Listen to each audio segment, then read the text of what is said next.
चमकपुर गांव में गोपाल नाम का एक लड़का रहता था। उसकी सौतेली माँ और बाप ने उसे घर से निकाल दिया था। उसकी सौतेली माँ ने सब कुछ अपने और अपने बच्चों के नाम पे कर रखा था और गोपाल को हिस्से के नाम पे 3 गायें दे रखी थी। गोपाल पढ़ा लिखा तो बहुत था, पर नौकरी न मिलने के कारण उसने सोच लिया था कि वो अब उन तीनों गायें की खूब देख रेख करके उनसे जो दूध मिलेगा उसे बेच के अपना कारोबार चलाएगा। अब मैं बिल्कुल अकेला हो गया हूँ। गौ माता, तुम तीनों के अलावा मेरा अब कोई भी नहीं है। बस मेरा घर चलाने के लिए तुम तीनों को मेरी मदद करनी होगी। तीनों गायें बहुत ही हट्टी कट्टी और जवान थी और रिश्ते में भी एक दूसरे की बहनें लगती थी। चंपा, चमेली और मैना। मैना सबसे बड़ी और समझदार गाय थी। चंपा गर्भवती थी और चमेली को अभी अभी बच्चा हुआ था। वो दूध दे रही थी, जिसके दूध को बेच के गोपाल का थोड़ा बहुत घर चल रहा था। पर गोपाल को अब चंपा और मैना पे पूरा भरोसा था कि जब उनका बच्चा हो जाएगा तो वो खूब दूध देने लगेंगी और जिससे उसका कारोबार अच्छे से सेट हो जाएगा। देखा चमेली बहन, हमारे मालिक को कितनी उम्मीदें हैं हम तीनों से। हाँ चंपा, सुना मैंने, मालिक ने हमसे कितनी सारी उम्मीदें लगा रखी हैं। और उम्मीद रखी भी क्यों ना, कितना समय खर्च करते हैं मालिक हम पे और कितनी सेवा करते हैं हमारी, कितना खिलाते पिलाते हैं हमें, और फिर हम मालिक की उम्मीदों पे खरा ना उतरेंगे तो धिक्कार है हमारी जिंदगी पर। सही कह रही हो बहन तुम। चलो हम तो मालिक के लिए कुछ ना कुछ कर ही लेंगे। तुमने बच्चा दे दिया है, दूध भी दे रही हो, मैं भी गर्भवती हूँ।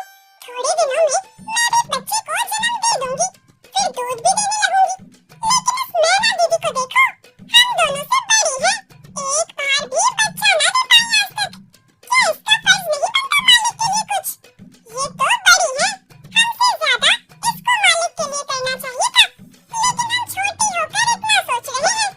तुम दोनों ऐसा क्यों कह रही हो? क्या गलत कह रहे हैं हम?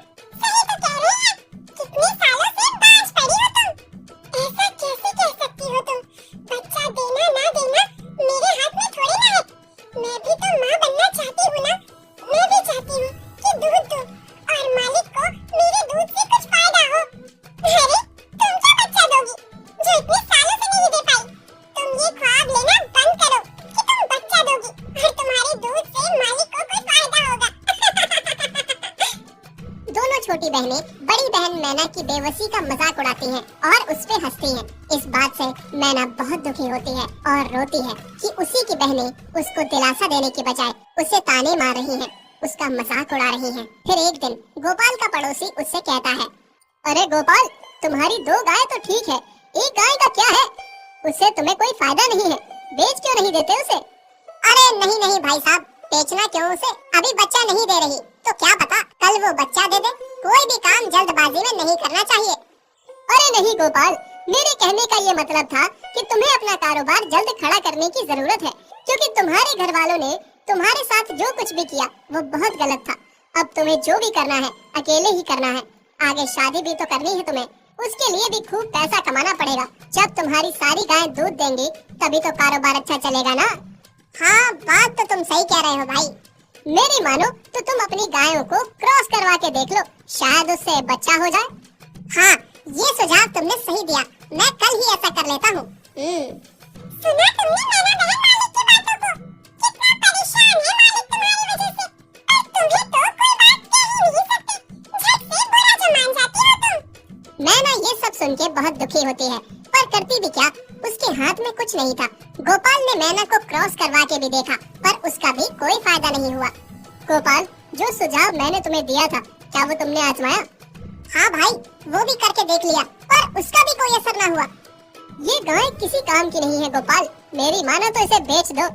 मैं सोच रहा हूँ एक बार फिर से क्रॉस करवा के देखता हूँ, शायद कोई बात बन जाए। देख लो, पर मुझे नहीं लगता। देखा, इन लोगों को भी पता चल गया, तुम बच्चा नहीं दे सकती, तुम बांझ ही रहोगी। सही कह रही हो तुम दीदी, इतने जतन करने के बाद भी बच्चा नहीं हो रहा, तो क्या होगा? गोपाल मैना को एक बार फिर से क्रॉस करवा लेता है। दोनों बहनें चंपा और चमेली मैना के बांझपन का मजाक उड़ाती हैं और उस पे खूब हंसती हैं। फिर एक दिन मैना चमेली के बच्चे के साथ खेल रही थी कि तभी चंपा देख लेती है। हाँ देख तो चमेली दीदी,